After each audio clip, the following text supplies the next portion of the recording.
Hi, I'm Joanne Joseph, and welcome to the latest episode of The Blue Space. We're coming to you from the Kenyan capital, Nairobi, and we find ourselves perched this morning on one of the tallest buildings in the country.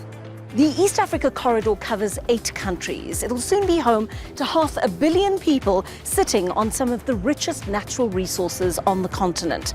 While the rest of Africa is trying desperately to unlock growth, the East Africa corridor is powering ahead. What does its success mean for the rest of the continent? Let's find out in the Blue Space.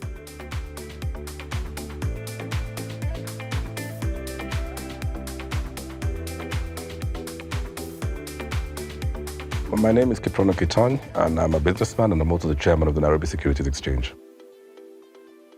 My name is Patrick Mweheire. I'm the regional CEO for Standard Bank across East Africa, covering 6 countries.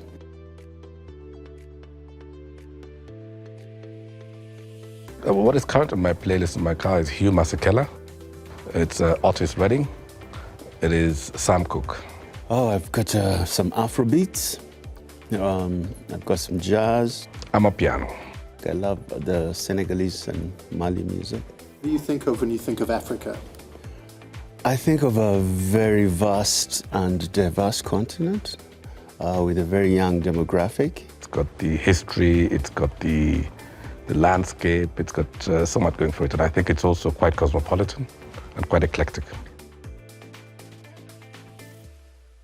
Welcome back to The Blue Space, brought to you by Standard Bank Corporate and Investment Banking.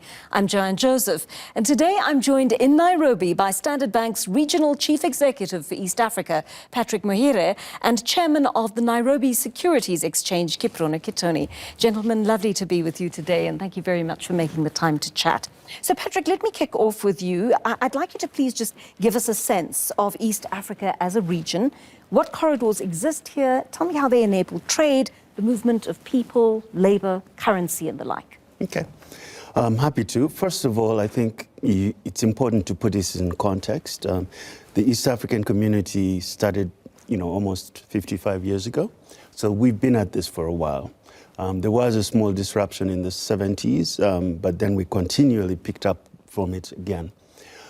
So what you find is that there's a lot of connectivity and a lot of trade amongst all the 3 countries. Just to give you one perfect example, Kenya is the largest export market for Uganda. Uganda is the largest export market for Kenya. We don't see that kind of connectivity. And then there's been a lot of kind of understanding and collaboration all the way from the leaders, the presidents, the technocrats, the finance people, to sort of harmonize and make sure that the rules and all the unifying factors that make us successful continue to be. And there are many, many unifying factors. English and Swahili is a common language. We have a lot in terms of legislation that depends on each other. And there's continuous work in the background to make sure that we harmonize all the policies and that we allow to remove barriers. We have one-stop borders, at the moment where, goods and services can cross very, very easily on the border. And I just think that it's a fantastic job of collaboration. I find that quite incredible, Patrick. I mean, I'm a member of SADC, as you probably know, Kiprono. We just haven't reached that point yet, but we certainly look to the East Africa corridor as a kind of signifier of hope for how we can start to cooperate in the future. I have had the unique opportunity of being close to witnessing a lot of the developments in the integration of the East African region from an economic standpoint, from a political standpoint, and also from a social standpoint. Because in my previous capacity as the president of the Chamber of Commerce in Kenya, and in my current role, we have been actively involved in the leadership space on private sector. And like Patrick says, there has been a lot of work that's gone into it. And of course, we learned a lot from the pitfalls of the 1970s. Right. Our leaders have sat down to try to make this region work. And I think it is work in progress, and I'm sure, and I am convinced beyond a shadow of doubt, that we are at the cusp of a great renaissance. If we look at the competitive and the comparative advantages that each of the countries in the East African region present to each other, there's always something to be attributed to what each country can bring to the table. I'll give you an example. In the year 2000, the trade between Kenya and Uganda was 19-1 in favor of Kenya. In 2019, Uganda had a trade surplus over Kenya. And Kenya has the ports, access to the ports, and Uganda is a landlocked country. So if you look at that, it's a clear manifestation of the dynamism of our economies. And I think there has also been a lot of effort in dealing with the non-tariff barriers.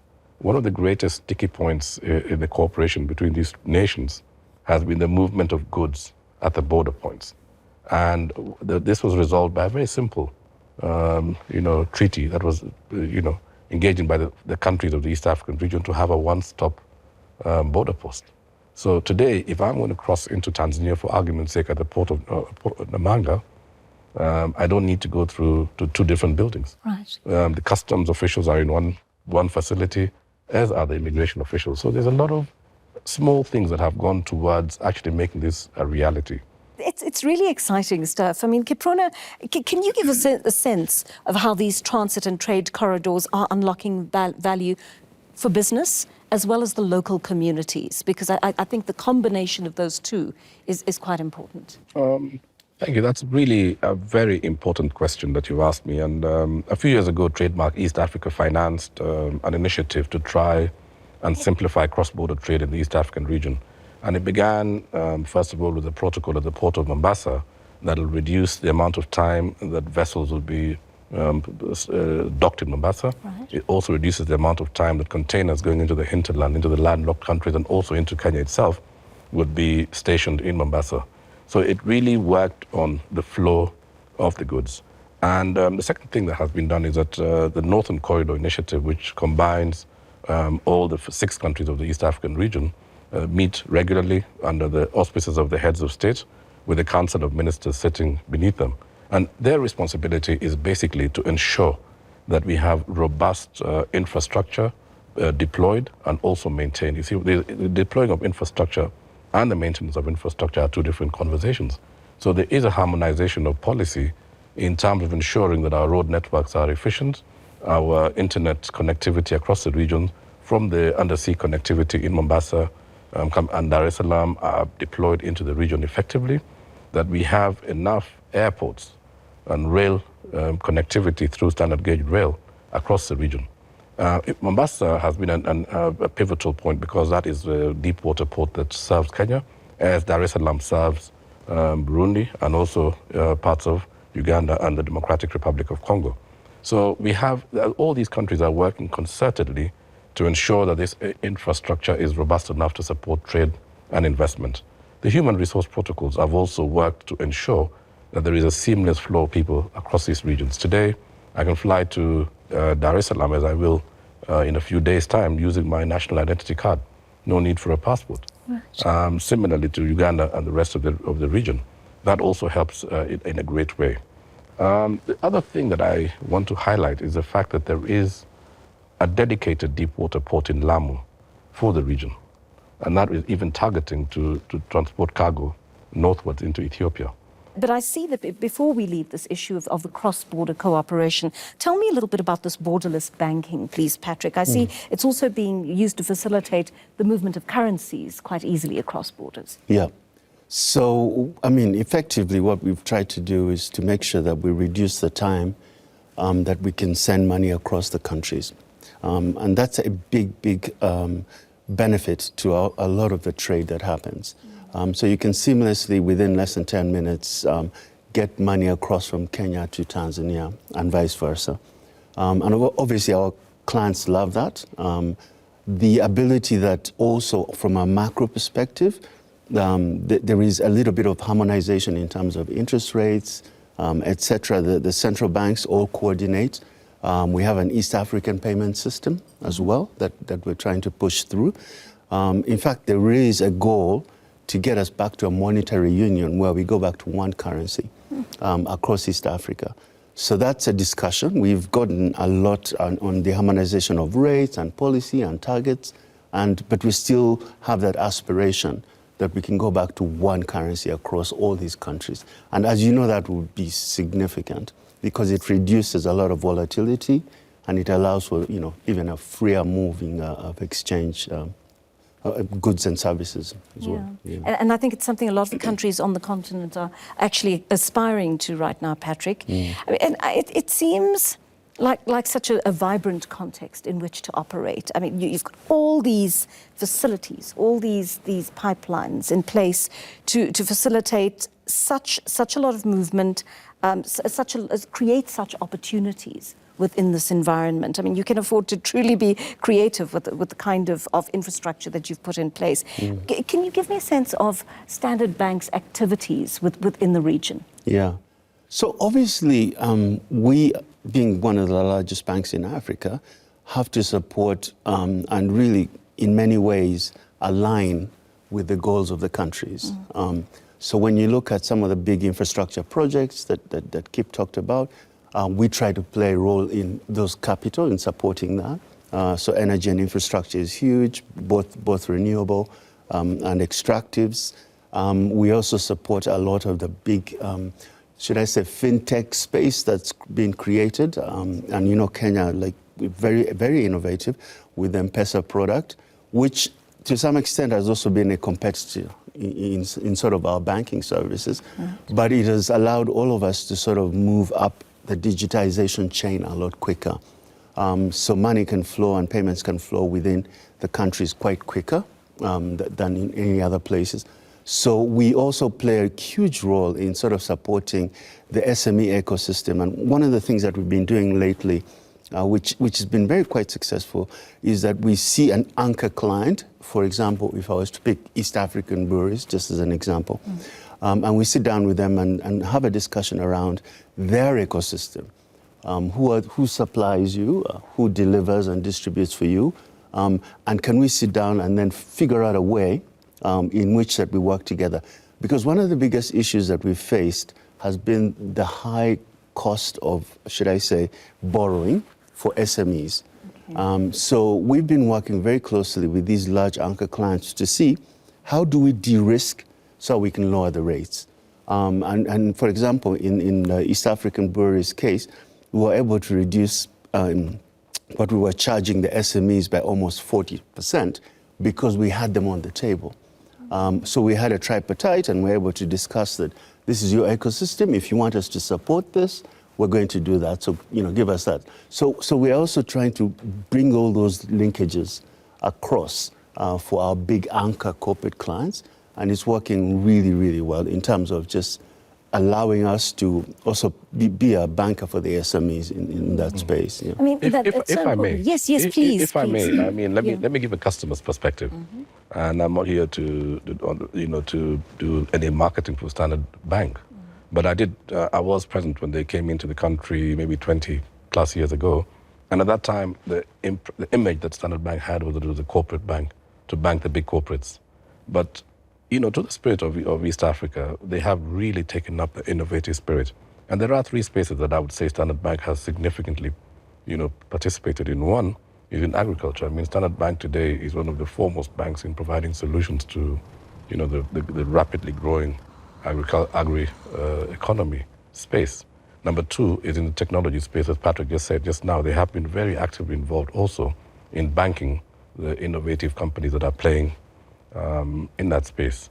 And thirdly, of course, is the SMEs. I mean, you know that digitization is really on the upswing, and I think they have been one of the banks that have really been at the forefront in ensuring that there is seamless trade flows between the small and medium-sized enterprises, not just in country, but even cross-border.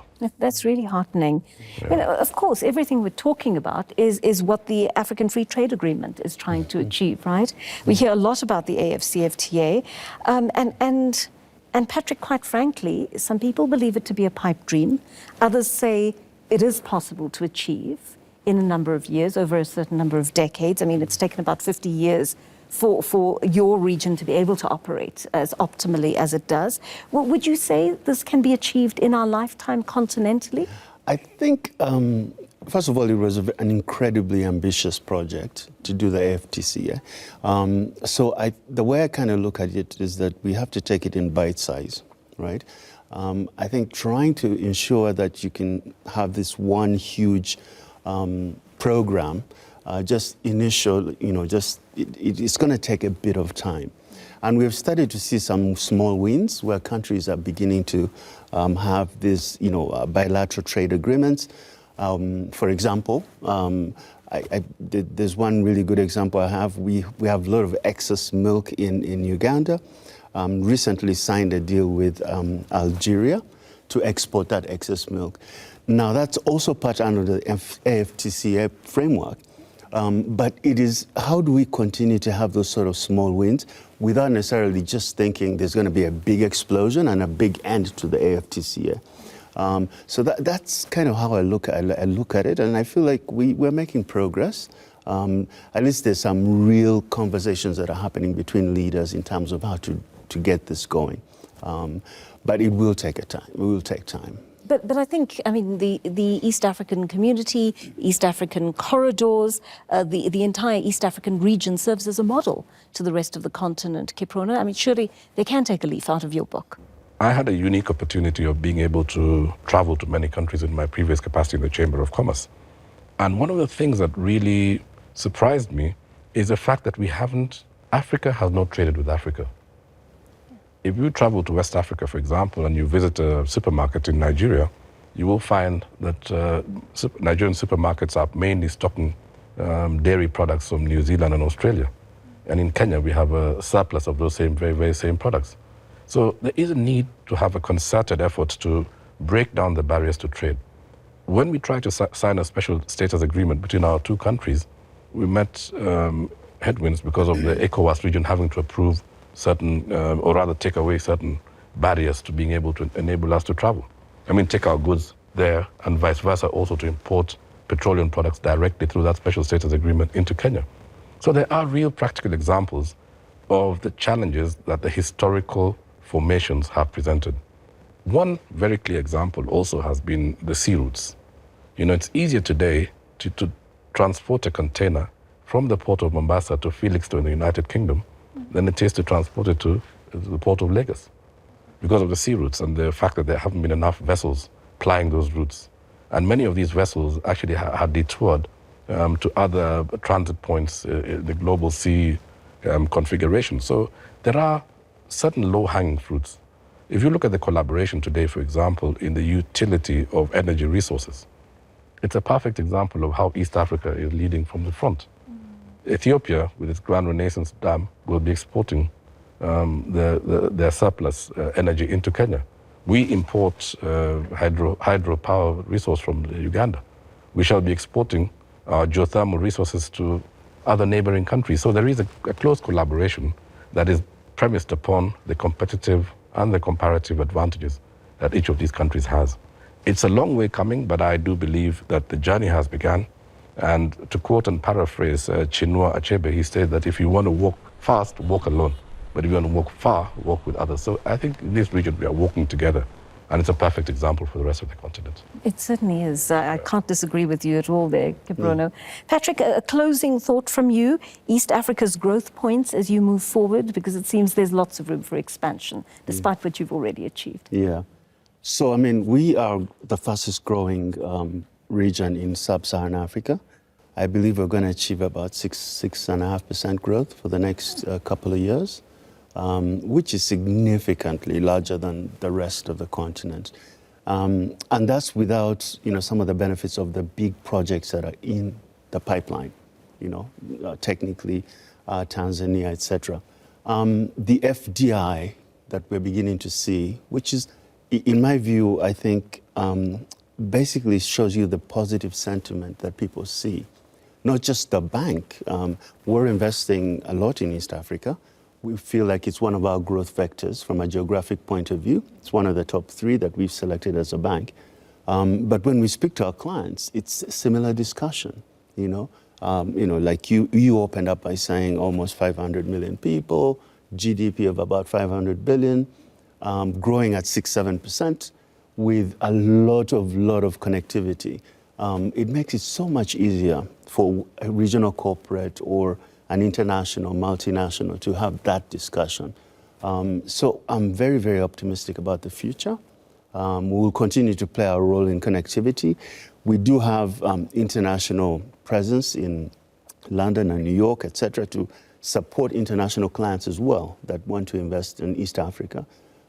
So I feel like we will continue to be a very good cog in the wheel in sort of driving this sort of growth as we move forward, and therefore enhance the growth rates that we are already beginning to see. Well, you certainly are a beacon for the rest of us in this region and certainly for regions all over the world. I thank you so much for making the time to speak to us today, gentlemen.